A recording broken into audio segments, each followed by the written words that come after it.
नमस्कार दोस्तों, आप सभी हिंदी साहित्य के विद्यार्थियों और हिंदी साहित्य प्रेमियों का मेरे YouTube चैनल रियल ज्ञान विथ RKG में हार्दिक स्वागत है। दोस्तों, मैं हिंदी साहित्य के इतिहास के अंतर्गत आदिकालीन साहित्य की विशेषताओं को, उसकी प्रवृत्तियों को बता रहा था। तो इसके पहले वाले वीडियो में मैंने आपको एक भाग में जो है वो इनकी प्रवृत्ति के बारे में बता दिया था और बाकी की बची हुई जो प्रवृत्ति है हम इस वीडियो में देखेंगे। तो मूल रूप से हिंदी साहित्य में आदिकालीन साहित्य की प्रवृत्ति को समझने के लिए हम इसको 3 भागों में बांट सकते हैं। तो ये 3 भाग कौन कौन से हैं इसको पहले देख लेते हैं। तो 3 भाग में एक तो हम इसको धार्मिक काव्य के अंतर्गत बांटेंगे आदिकालीन साहित्य को। दूसरे के अंतर्गत ये क्या आ जाएगा, वीर काव्य आ जाएगा, वीर काव्य। और जो तीसरा वर्ग है इसके अंतर्गत हम इसको बांट देंगे जिसको हम कहते हैं लौकिक साहित्य। ठीक है, लौकिक साहित्य। तो ये जो धार्मिक साहित्य है इसकी विशेषता हमने देख ली। धार्मिक साहित्य के अंतर्गत हमने क्या क्या देखा पहले वीडियो लेक्चर में। पहला हमने देखा सिद्ध साहित्य, दूसरा जैनों द्वारा रचित साहित्य, तीसरा हमने देखा संत के द्वारा रचित साहित्य, है ना। तो इस तरह से सिद्ध, और उसके बाद हमने देखा नाथ साहित्य। तो इस तरह से हमने धार्मिक साहित्य की प्रवृत्तियों को देख लिया। अब हम इस वीडियो लेक्चर में देखेंगे वीर काव्य और आदिकालीन साहित्य की लौकिक साहित्यिक विशेषताएं। तो चलिए देखते हैं वीर काव्य। तो वीर काव्य के अंतर्गत रासो काव्य को लिया जाता है। रासों को ही वीर काव्य के नाम से जाना जाता है, क्योंकि जो दरबारी कवि हुआ करते थे उस समय के, वे अपनी राजा की प्रशंसा करते थे, उनकी वीरता का वर्णन करते थे और उनका गुणगान करते थे। तो यही क्या है, और अपने रचना में जो भी रचना करते थे उसमें रासो शब्द अवश्य जोड़ते थे। इस कारण इसको क्या कहा जाने लगा, रासो काव्य कहा जाने लगा। ठीक है। तो हिंदी साहित्य के आदिकाल में रासो काव्य की परंपरा प्राप्त होती है। हिंदी में रासो काव्यों की लंबी श्रृंखला है, जिनमें पृथ्वीराज रासो, बीसल देव रासो, हम्मीर रासो, परमाल रासो, विजयपाल रासो तथा खुमान रासो ये जो है ये प्रमुख रूप से आते हैं। आचार्य रामचंद्र शुक्ल जी ने रासो काव्यों के आधार पर इस काल को वीर गाथा काल कहा है। तो आचार्य शुक्ल जी ने रासो काव्य के आधार पर ही क्या कहा था, आदिकाल को वीर गाथा काल का नाम दे दिया था। शुक्ल जी लिखते हैं कि राजाश्रित कवि अपने राजाओं के शौर्य, पराक्रम और प्रताप का वर्णन अनूठी उक्तियों के साथ किया करते थे और अपनी वीरोल्लास भरी कविताओं से वीरों को उत्साहित करने का काम भी ये लोग करते थे, ताकि ये लोग युद्ध में जा सके। तो हिंदी साहित्य के इतिहास के पृष्ठ नंबर 77 में शुक्ल जी ने यह लिखा है।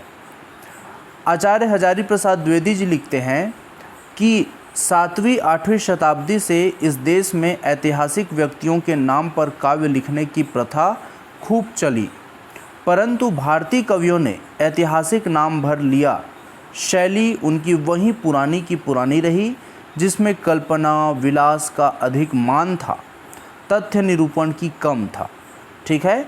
तो इसमें कल्पना और विलास को अधिक तवज्जो दिया जाता था, तथ्य निरूपण को कम।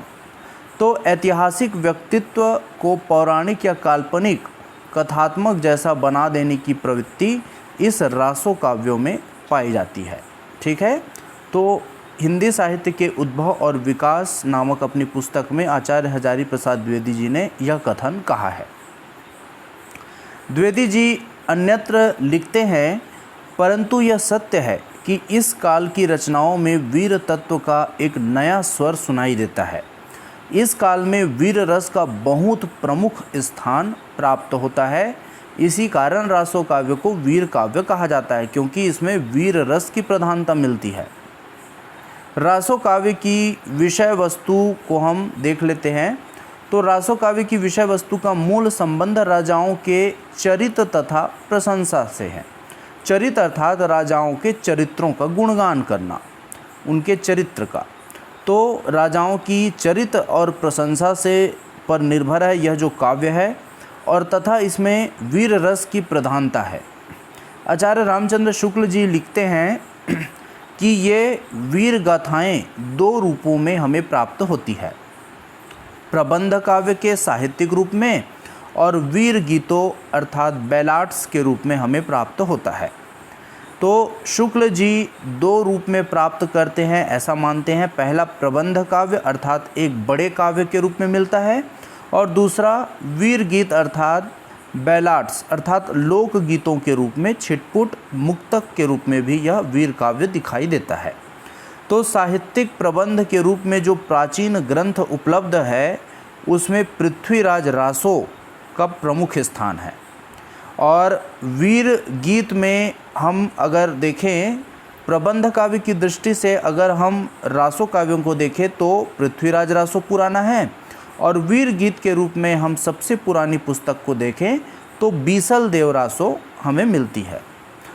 फिर भी उसमें समय के अनुसार भाषा के परिवर्तन का आभास मिलता है। जो रचना कई सौ वर्षों से लोगों में बराबर गाई जाती रही हो, उसकी भाषा अपने मूल रूप में नहीं रह सकती। यह बात शुक्ल जी ने हिंदी साहित्य का इतिहास नामक अपने पुस्तक में कहा है। तो चलिए दोस्तों देख लेते हैं रासो काव्यों की प्रमुख रचनाओं और उनकी विशेषताओं को।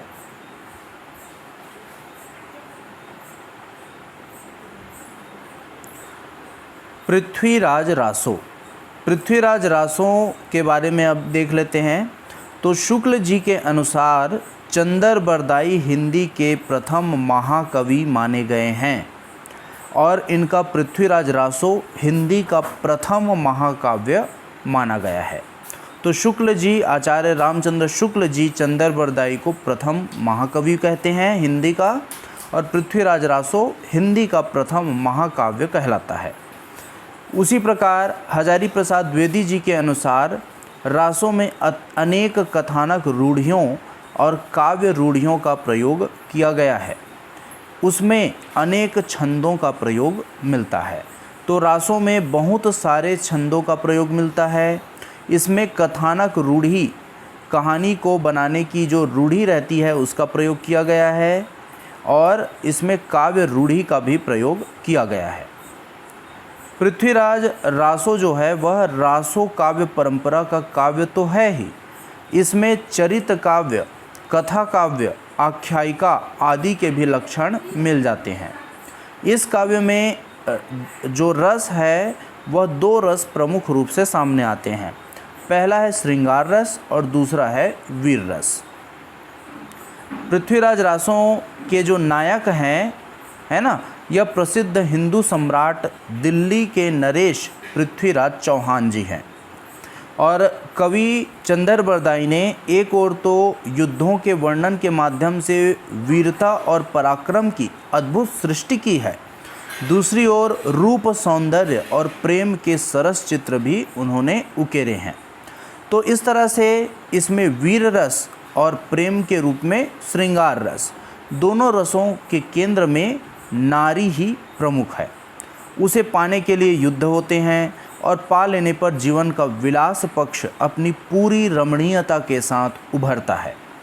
तो वीर और श्रृंगार रसों के पोषण के लिए पृथ्वीराज रासो काव्य में आवश्यकता अनुसार अन्य रसों की भी योजना की गई है। कवि ने नगरों, वनों, सरोवरों, किलों आदि का भी वर्णन बहुत ही तन्मयता से किया है। कुल मिलाकर पृथ्वीराज रासों में वीर रस की प्रमुखता बहुत अधिक मात्रा में दिखाई देती है। दोस्तों अभी हम इनका छोटा छोटा जो विशेषता है उसको देखेंगे, बाद में हम इसको विशद रूप से देखेंगे इनकी विशेषताओं के बारे में।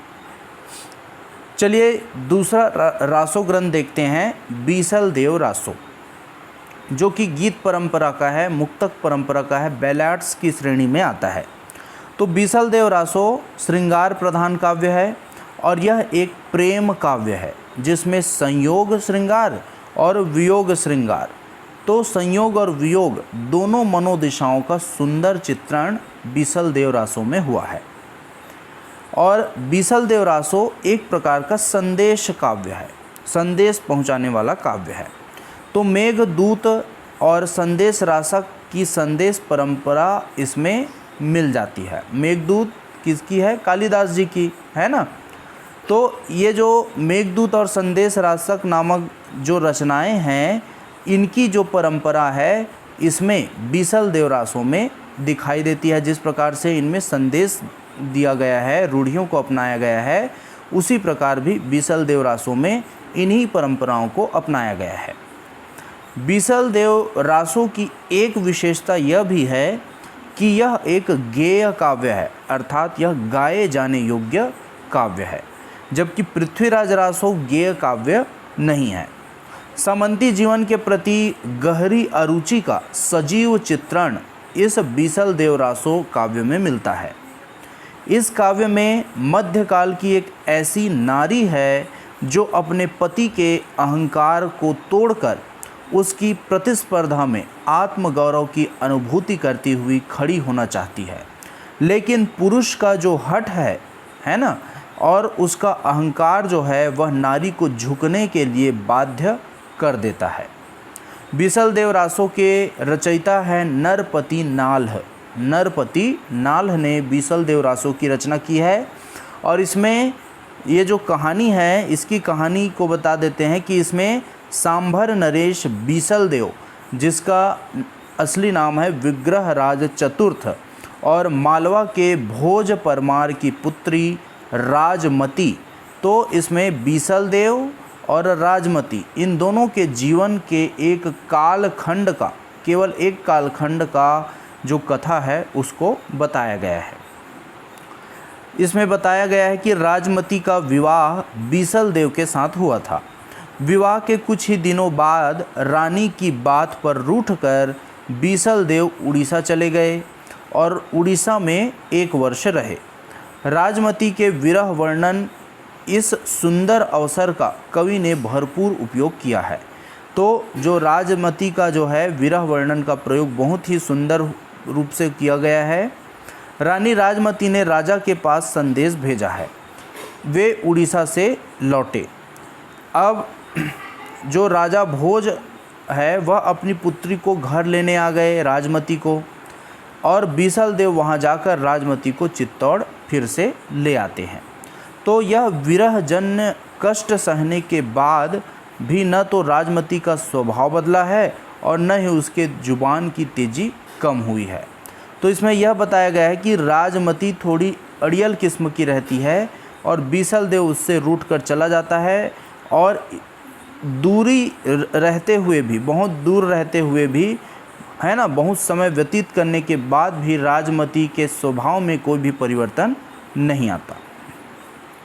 बीसल देव रासो जो है वह हिंदी काव्य में प्रयुक्त होने वाला 12 मासा का वर्णन सबसे पहले हुआ है। ठीक है, तो इसमें जो 12 मासा वर्णन क्या होता है, हिंदी में जितने भी महीने हैं, अर्थात इसमें 12 महीने हैं हिंदी में, है ना, तो 12 महीनों का वर्णन किया गया है कि एक एक महीने के अनुसार जिस प्रकार ऋतु परिवर्तन होते हैं उसका मन पर, चित्त पर कैसा प्रभाव पड़ता है, इसका 12 मासा वर्णन किया गया है।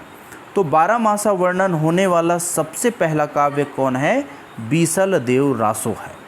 तो बीसल देव रासो की श्रृंगारिक काव्यधारा हिंदी के सूफी काव्यधारा, कृष्ण भक्ति काव्य तथा रीतिकालीन काव्य को बहुत अधिक प्रभावित करती है।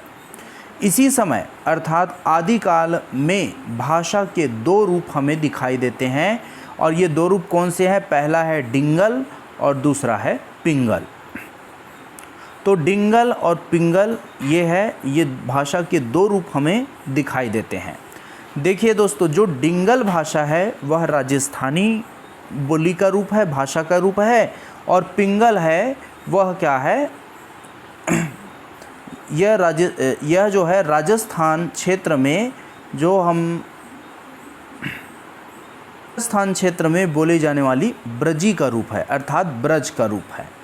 तो डिंगल राजस्थानी भाषा है और पिंगल को हम क्या कह सकते हैं, यह एक क्या है, ब्रज भाषा है।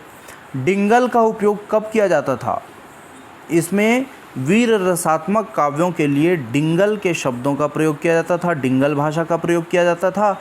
और कोमल कांत पदावली के लिए, अर्थात जहाँ पे श्रृंगार रस को दर्शाना होता था, वहाँ पे पिंगल का प्रयोग किया जाता था।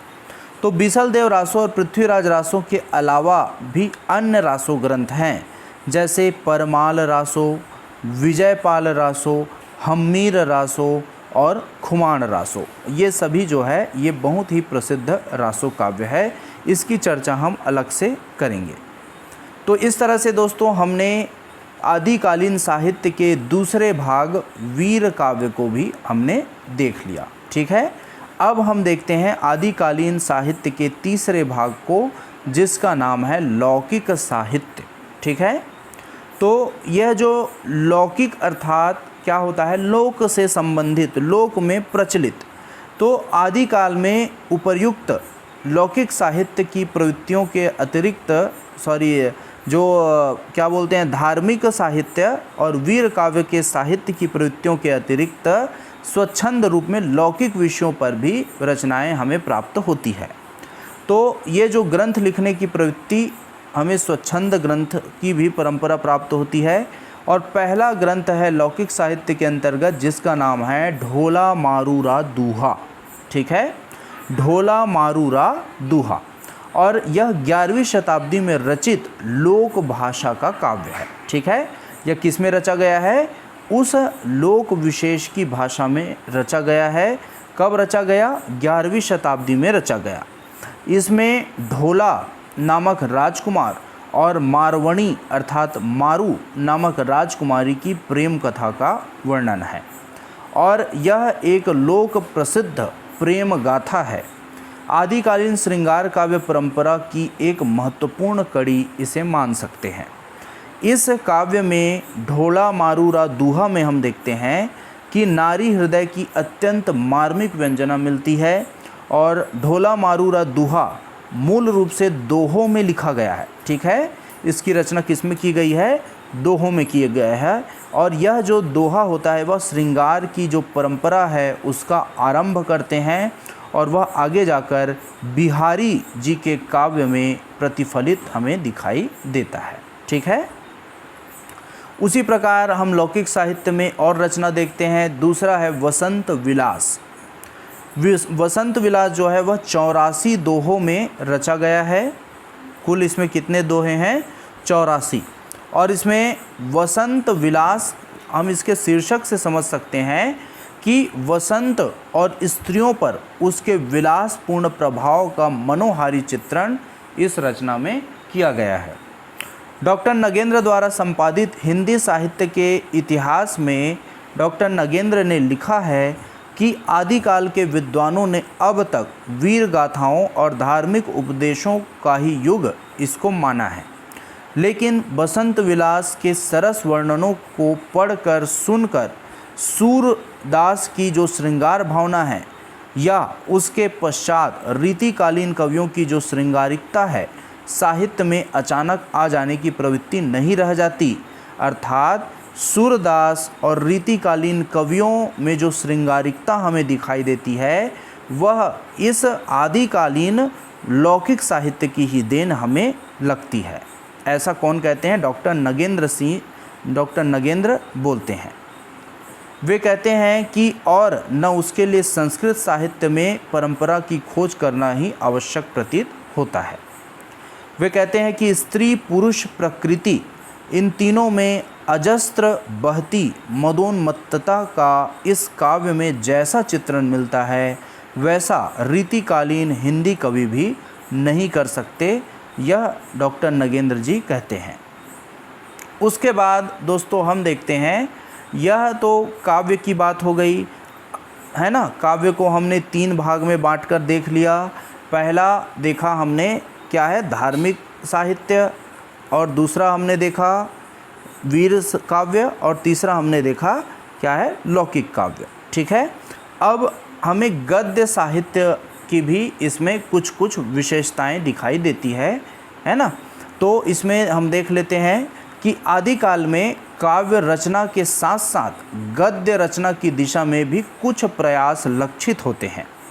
जैसे राउल वेल नामक एक कृति है, इसमें कवि ने राउल नामक नायिका के सौंदर्य का वर्णन आरंभ में तो पद्य में किया है और उसके बाद वे किस में लिखे हैं, गद्य में लिखे हैं। तो आरंभ में पद्य में लिखा है लेकिन बाद में गद्य का प्रयोग उन्होंने किया है। तो राउल वेल नामक जो रचना है इसको किसने लिखा है, रोडा नामक कवि ने लिखा है। तो राउल वेल से ही हिंदी में नख शिख वर्णन की श्रृंगार परंपरा आरंभ हुई, यह मानी जाती है। यह नख शिख वर्णन क्या है? शिख अर्थात शिखा और नख अर्थात पैर की अंगुलियों का जो नख है।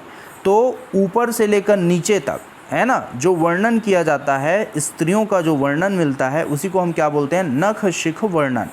तो नख शिख वर्णन की श्रृंगार परंपरा हमें राउल वेल नामक कृति से मिलती है। इसकी भाषा में हिंदी की 7 बोलियों के शब्द मिलते हैं जिनमें राजस्थानी बोली की प्रधानता है।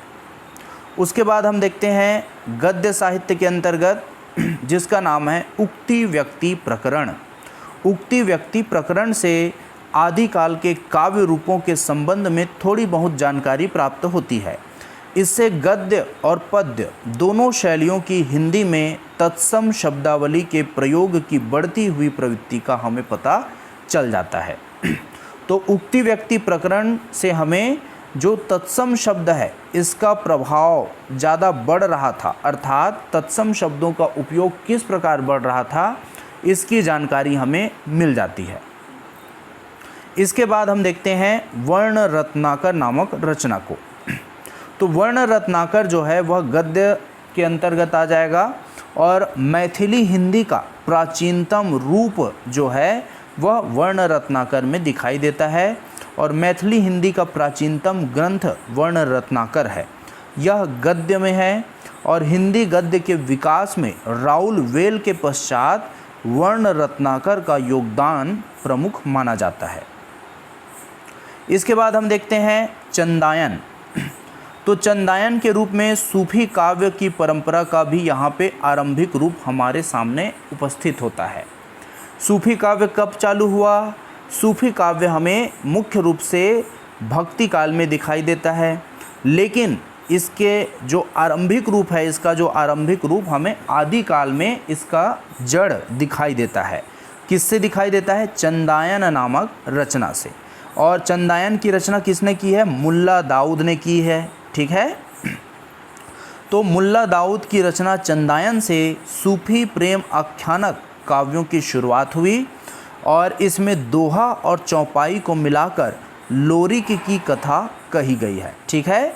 लोरिक चंदा का आपने नाम सुना होगा। छत्तीसगढ़ में लोरिक चंदा बहुत प्रसिद्ध है। उसी तरह दूसरे राज्यों में भी लोरिक की कथा भी बहुत प्रसिद्ध मानी जाती है। तो यह जो चंदायन है यह एक प्रेम कहानी है लोरिक की। ठीक है। तो सूफी कवियों के काव्य के लिए जो चंदायन रचना है यह बहुत ही प्रेरक सिद्ध हुई। तो इस तरह से दोस्तों हमने प्रमुख कौन कौन से प्रकार के काव्य थे, इनकी जो विशेषताएं हैं उसको जान लिया। अब हम देखते हैं जो प्रमुख कवि हुए हैं, आदिकालीन प्रमुख कवि हुए हैं, उसके बारे में। तो सबसे पहला नाम हमारे सामने उपस्थित होता है वह है अमीर खुसरो का नाम। ठीक है। तो अमीर खुसरो का हमने यहाँ पे अमीर खुसरो को इसलिए लिखा है क्योंकि अमीर खुसरो जो है वह खड़ी बोली हिंदी को अपने काव्य में प्रयोग करने वाले सबसे पहले व्यक्ति हमारे सामने उपस्थित होते हैं। ठीक है। तो अमीर खुसरो की जो उनकी जो पहेलियाँ हैं, उनकी मुकरियाँ हैं, है ना, उनके 2 सुखने हैं, ये सभी को जब आप पढ़ेंगे तो आपको लगेगा कि ये सामान्य रूप से हिंदी में ही लिखा है, जबकि अमीर खुसरो जी का जो समय था वह लगभग 11वीं-12वीं शताब्दी का समय था। ठीक है। तो अमीर खुसरो के बारे में देखते हैं। जनजीवन के साथ घुल मिलकर काव्य रचना करने वाले कवियों में अमीर खुसरो का स्थान सर्वाधिक महत्वपूर्ण है। अमीर खुसरो ने जनता के मनोरंजन के लिए पहेलियाँ और मुकरियाँ लिखी थी और आदिकाल में खड़ी बोली को काव्य की भाषा बनाने वाले अमीर खुसरो पहले कवि ठहरते हैं। अमीर खुसरो जी एक संगीतज्ञ, इतिहासकार और कवि और साथ साथ जो है वह बहुत सारी भूमिकाओं में सामने आते हैं और बहुत कुछ थे। ठीक है, इन्होंने जो भारतीय संगीत है उसको बहुत ज़्यादा वो किया है ना, समृद्ध किया। साथ में इतिहासकार के रूप में और कवि के रूप में भी इनका अमूल्य योगदान है। तो वे कई भाषाओं के जानकार थे और उन्होंने ऐसी पंक्तियाँ रची है जिनमें फारसी और हिंदी को एक ही ध्वनि प्रवाह में गुम्फित कर दिया है।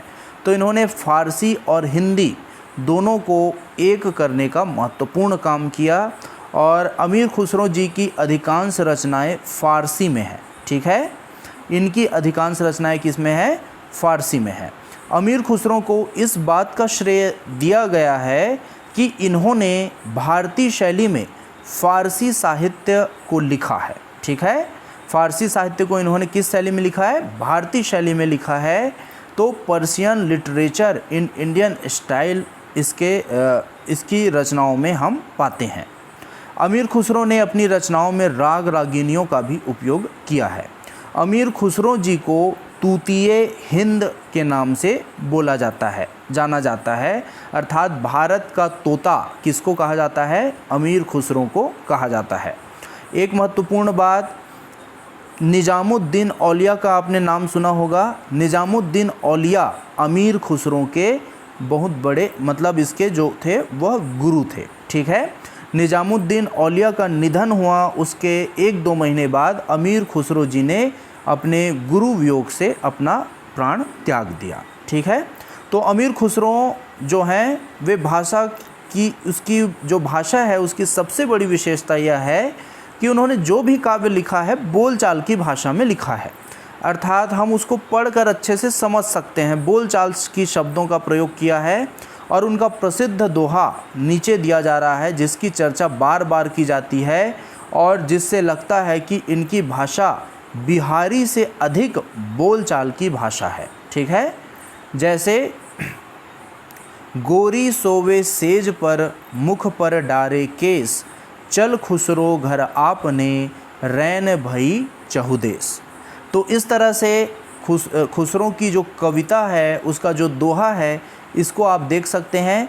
बहुत ही सिंपल लगती है ना, बहुत ही सरल जान पड़ती है।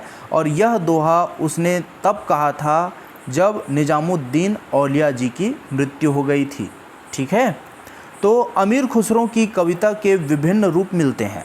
उनकी पहेलियाँ, मुकरियाँ इस कदर जनता से जुड़ी हुई है कि उनमें से कुछ अभी तक लोगों की ज़बान पर है ना।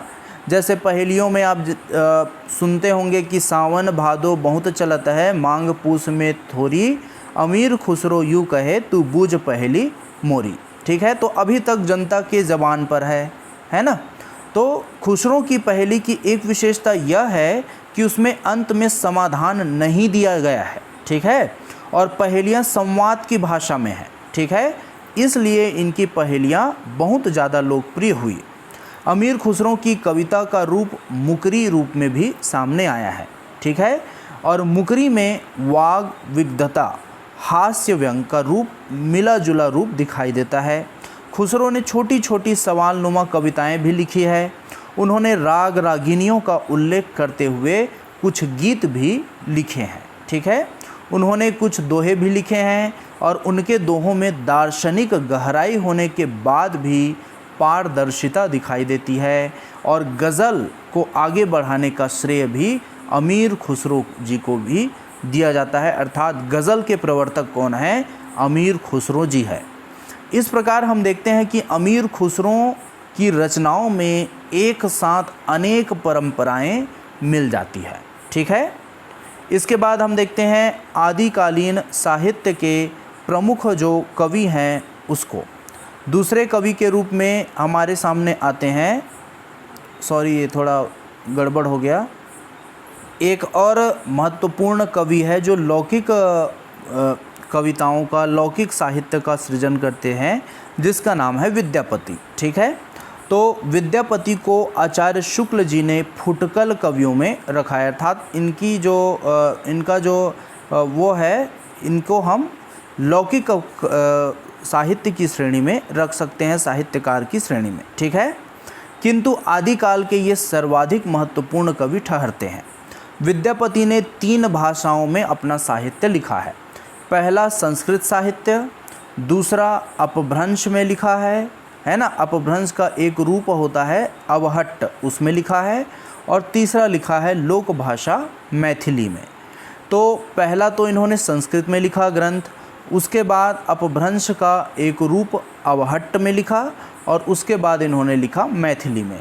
तो 3 भाषाओं में इन्होंने अपनी साहित्य सृजन किया है।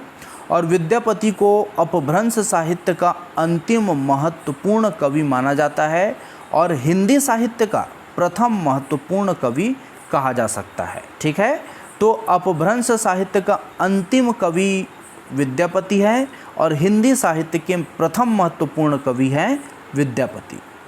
तो विद्यापति की रचनाओं में मुख्य रूप से 2 परंपराएं हमें दिखाई देती है। पहला तो है चरित काव्य की परंपरा, अर्थात राजाओं के चरित्रों के बारे में जो काव्य लिखा गया है उसको चरित काव्य बोला गया है, यह परंपरा है। और दूसरा है गीतों की परंपरा, ठीक है। तो 2 परंपराएं दिखाई देती है। इसमें से हम देखते हैं कि दोनों से एक तीसरी परंपरा का भी संकेत हमें मिलता है, वह है काव्य एवं संगीत की एकता की परंपरा। और इसकी शुरुआत का श्रेय विद्यापति को जाता है कि इन्होंने काव्य के साथ साथ संगीत का भी समावेश उसमें किया। तो विद्यापति की 3 रचनाएं हम देखते हैं जो कि बहुत ज़्यादा प्रसिद्ध है। पहला रचना है कीर्ति लता, दूसरा है कीर्ति पताका, और तीसरा है पदावली, ठीक है। कीर्ति लता और कीर्ति पताका ये दोनों चरित काव्य परंपरा में आती है, और जो तीसरी काव्य रचना है इसकी पदावली है ना, यह जो है यह इसकी प्रसिद्धि का श्रेय है, ठीक है। यह गीति शैली में रचा गया है। तो ये जो कीर्ति लता और कीर्ति पताका नामक रचना है, ये दोनों रचनाएं आगे चलकर चरित काव्य का आधार बनती है। और कीर्ति लता के संबंध में आचार्य हजारी प्रसाद द्विवेदी जी ने लिखा है कि सब मिलाकर कीर्ति लता अपने समय का बहुत ही सुंदर चित्र उपस्थित करती है। वह इतिहास का कवि दृष्टव्य जीवंत रूप है, ठीक है। विद्यापति की कीर्ति लता में गद्य का प्रचुर प्रयोग हुआ है। और कीर्ति लता की भाषा क्या है? इसकी भाषा अवहट्ट है। कीर्ति पताका में प्रेम कथा का वर्णन किया गया है। और विद्यापति की ख्याति का आधार है पदावली, इसको देख लेते हैं। तो आधुनिक भारतीय भाषाओं में कृष्ण काव्य का प्रारंभ जो है वह विद्यापति पदावली से माना गया है, ठीक है। तो कृष्ण काव्य जो कि भक्ति काल में बहुत ज़्यादा प्रसिद्ध रहा, इसके प्रारंभ करने का श्रेय किसको जाता है? विद्यापति जी को जाता है। विद्यापति की पदावली में कृष्ण काव्य का इन्होंने कृष्ण काव्य मिलता है।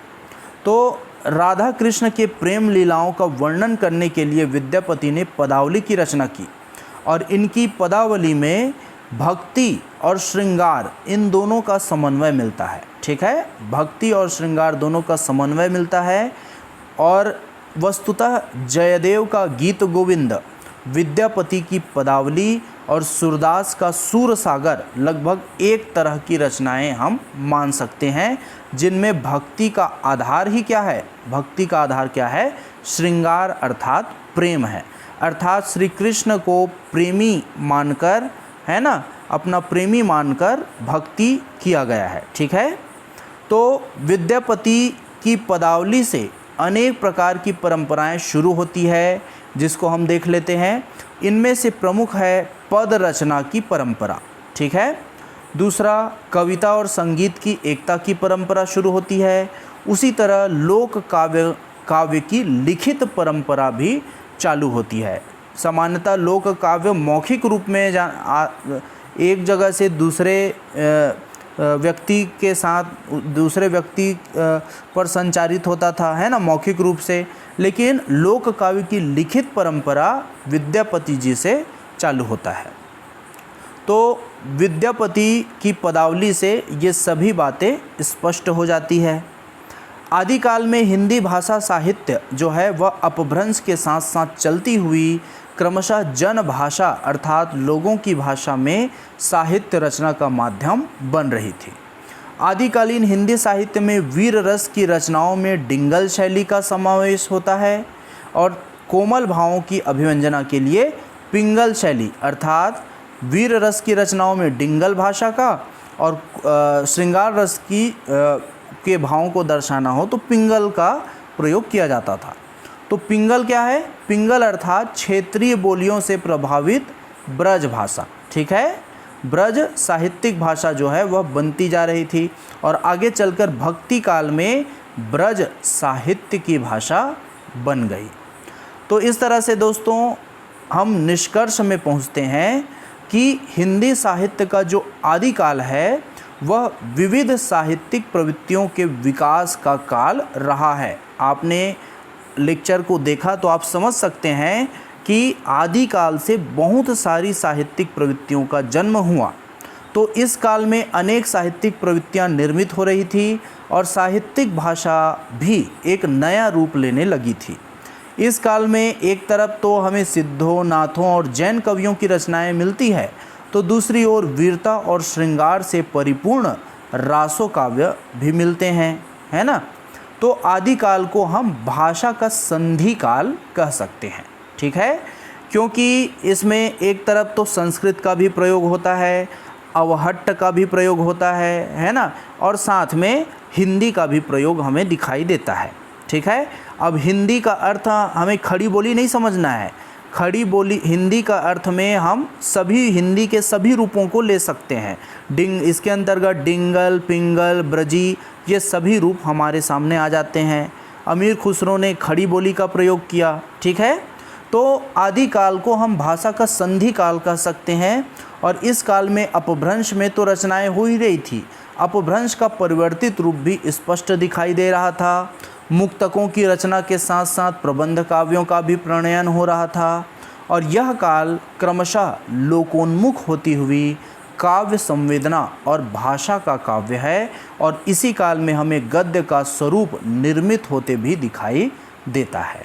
इस तरह से यह भाषा और साहित्य दोनों का ही एक संधि काल कहा जा सकता है। तो इस तरह से दोस्तों हमने आदिकालीन जो साहित्य है उसकी विशेषताओं को बहुत अच्छे तरीके से देख लिया। निश्चय ही आपके मन का जो डाउट है ना, वो क्लियर हो गया होगा और आपको इस वीडियो से लाभ प्राप्त हुआ होगा। तो अगर आपको कुछ लाभ मिला हो, आपको यह वीडियो अच्छा लगा हो तो मेरे चैनल को सब्सक्राइब कर दीजिए, इस वीडियो को लाइक कीजिए और शेयर कीजिए अपने दोस्तों के साथ। तो आज के लिए इतना ही दोस्तों, आगे नेक्स्ट वीडियो में हम एक अलग विषय के साथ मिलेंगे। तब तक के लिए देखते रहिए मेरे YouTube चैनल रियल ज्ञान विथ RK जी को। धन्यवाद।